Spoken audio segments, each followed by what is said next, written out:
ह्यात कृषीधन टाकल्यामुळे काळोटी आली हा. आणि म्हणजे आपल्या झाडाला काळुकी आली. झाडाला काळोटी आली हा. आणि जे स्टमक जाड झाली आपली म्हणजे खाली जी स्टंप खाली आहे ते स्टंप जाड ती झाली जाड झाली. जाड झाली.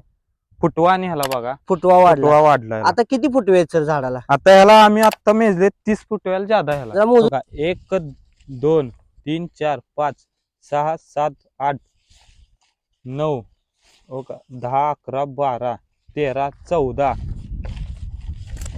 15 16 17 18 19 20 21 22 23 24 25 26 27 28 29 आणि ते काय बघा 30 30 31 32 33 34 35 36 36 फुटवे आहेत एका झाडाला. होय. बरोबर काय नाही सर? बरोबर.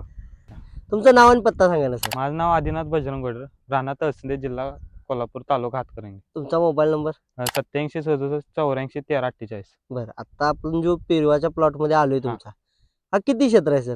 हा अर्धा एकर आहे. अर्धा एकर. आणि अर्धा आता जर पेरूची बाग बघितली तर किती दिवसाचा प्लॉट आहे?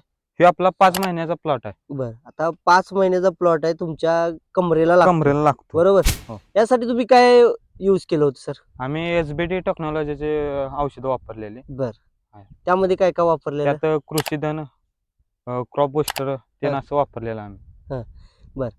कृषीधन म्हणजे याला भेसळ डोस टाकलेला हा. कृषीधनचा. कृषीधनचा टाकला. कृषीधन बरोबर अजून काय घेतलेलं? कृषीधन बरोबर आम्ही ह्यान घेतलेलं ग्रीन भूमी. ग्रीन भूमी 10-26 10-26. रासायनिक मध्ये 10-26 रासायनिक मध्ये टाकलेलं. नुसतं आणि मायक्रो बुस्टर मायक्रो बुस्टर आणि घेतलेलं म्हणजे मायक्रो बुस्टर पण तुम्ही टाकले. टाकलेलं.